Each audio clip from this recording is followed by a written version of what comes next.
let's talk a bit about the Burgundian succession. When Burgundy's guy dies, being Charles, the Burgundian succession will trigger, and it'll have a few different outcomes. So there are three main possibilities when the inheritance happens. Burgundy decides to keep his lands. Second, he goes under PU with Austria, and third, he goes under PU with France. Of course, it's also possible he goes under PU with really anyone he's a real marriage to. I've often seen this with nations like Brittany or Trier. This will also trigger the Burgundian inheritance incident, and this is going to be Austria can generally pick to give the loans independence, press our claims, go for restoration union, or abandon the claims. However, Austria gets the inheritance. Of course, he's either going to pick keep the union or release the lowlands. So I wanted to discuss my opinion on this. I think the inheritance is too powerful, and you can get it with basically anyone in Europe. I could easily get this with Brandenburg, Saxony, really any of these guys in here. As long as I can get strong enough to get a royal marriage, it's very easy. I've even done this with nations such as Bavaria, the Ottomans even, and I'll show you guys real quick how to easily get this with the Ottomans. So let's take a look at that. As the Ottomans, if you started off the game and you simply wait for this event to trigger, you will complete a mission here. All you need to do is have 2 generals, and this is going to give you a siege against Byzantium. And all you need to do is attack Byzantium, who's basically a free war. And I'll use sheets just to demonstrate this, but obviously this is just the easiest war ever. So I'm just going to go and yes man, and just to grab this to make it faster. Of course, this is to show you an example of how to get the inheritance very easily. So on the first war, you would just grab all of these provinces here, pretty easy. And then you'll do another war with this guy, who's a lot of times has no allies, and so again, just another very, very easy war. And you'll go ahead and grab these provinces here. From here, you'll just go ahead and grab your mission to move your capital. And all you need to do now is try to convert a province. So let's try to convert this province. Go into your menu here, and then you'll find your rebels, and in a month tick, you'll get these Orthodox Zealots. Notice you can't accept yet, but all you need to do is something pretty simple. Release immense, and then check back here. You'll notice you can now accept demands, so an Orthodox will become the state religion. So go ahead and do that. I'm going to turn yes ban off to illustrate how easy it is to get this alliance with Burgundy. All you really need to do is start improving relations and rival France, and then maybe send an insult to France. Or you can do this with anyone. You don't need it to be France if you want to ally France. And it looks like I actually don't have the prestige to. Well, let me see if I can give out the privilege for some prestige. Where is this? So let's give out our patron of the arts for just a little bit of prestige, so we can actually insult. There we go. So set an insult, scornful, and then we'll just wait a few months, and probably Burgundy will want to be our friend. We'll set him as friendly in just a moment here. Now, just to demonstrate that something is interesting, if you improve relations with all the electors, you can also get a dismantle at the same time you get the inheritance. It's crazy overpowered. So let's show you what that might look like too. So I'm going to improve relations with some of the electors and kind of show you what that looks like. So I'll set Burgundy as friendly now. I can give out, let's give out loose diplomats, and we'll grab a diplo rep advisor to kind of help our relations here. Let's see if we can find a diplo rep advisor. There we go. Now you'll notice that I can easily get this alliance with Burgundy. And I can also roll a marriage to Burgundy, because I am in the religious group. And from there, you can actually just go ahead and switch back to religion. It's pretty simple to do this. Same thing you did before.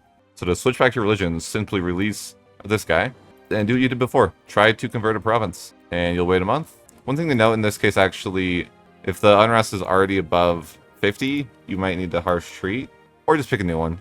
I'm just going to, obviously I wouldn't harsh treat normally because this is 200, but I'm just going to show you the concept. So once it goes to 20, then it can actually change to religious rebels. So now that that's there, go and just accept, and you are now back to the religion you started with. However, you'll notice you still have a royal marriage with Burgundy, and so that's interesting, right? And you can go ahead and grab your Ottoman government back, no problem there. And now I can start getting some alliances with electors, and yeah, we're gonna see what that looks like. See if we can do that. So grabbing alliances with some of the electors. Let's just kind of show you what would happen. So eventually, Burgundy's guy dies. Let's do die Bur. And for whatever reason, whenever I tried this, basically 10 out of 10 times, he will always pick the Ottomans will defend us. Always. I don't know why, but that's just how it goes. And so what will happen now is you'll be able to get your alliances easier, because I guess your distance from borders is technically, I guess you're considered closer. I don't really know.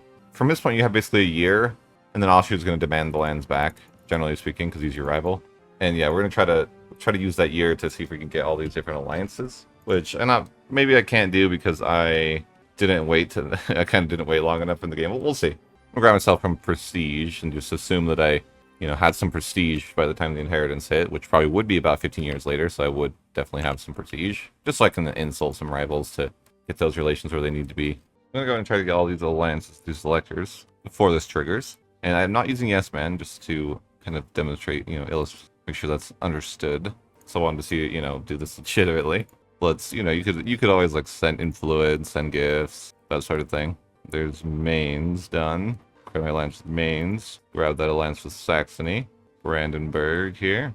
And who do we have left? We just have these two guys, and we're gonna maybe struggle with this guy just a little bit. So let's try to get our relations improved. You can do things like insulting rivals is good. So let's do that. There, send an insult to one of his rivals here, Scornful. Oh, we can grab Cologne as an ally as well. Okay, game, you're funny.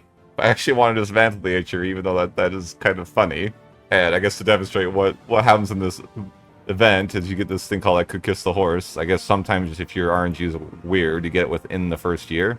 I want to see if I stall. What happens if I stall this out? Now the curiosity has gotten to me. Can I wait to kiss the horse? You know what I mean? We gotta mourn her loss for a bit, guys. Can't just kiss the horse straight away. This is so weird. This is so strange. Like, what happens here? I've never seen this RNG. Of course that's what happened when I'm trying to make a video about it. So, what exactly happened here? I inherited this. So there's no incident anymore. So I can go and get my last lines here. This RNG would be really weird, not gonna lie. That wasn't... I don't even know what's gonna happen. So I got my alliances here, which... I did without Yes Man, by the way. I could show that if I typed it, you see it would be enabled now. So it was disabled. And I guess... Yeah, you would normally hit all of Burgundy as ours. Okay, I guess it did nothing, because it already happened.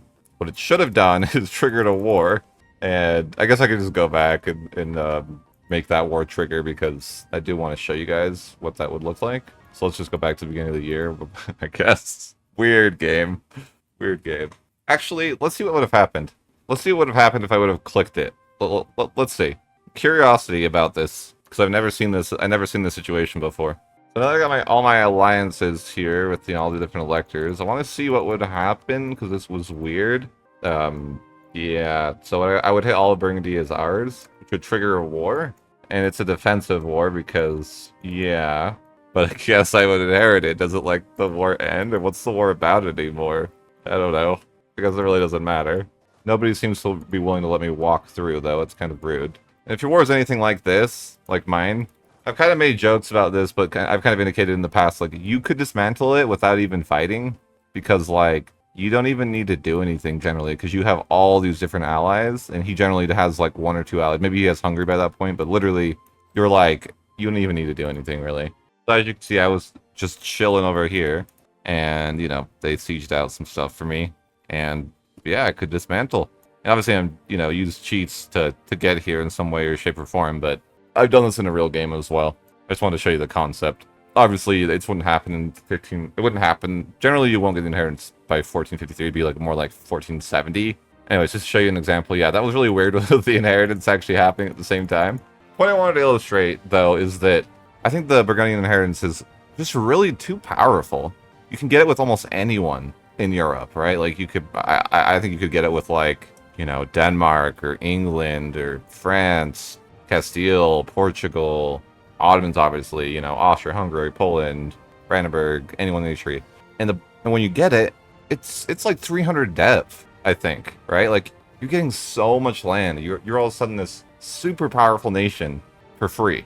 And you can get it as anyone. So it literally shapes your game with, like, anyone in Europe gets the inheritance is just immediately ridiculously strong.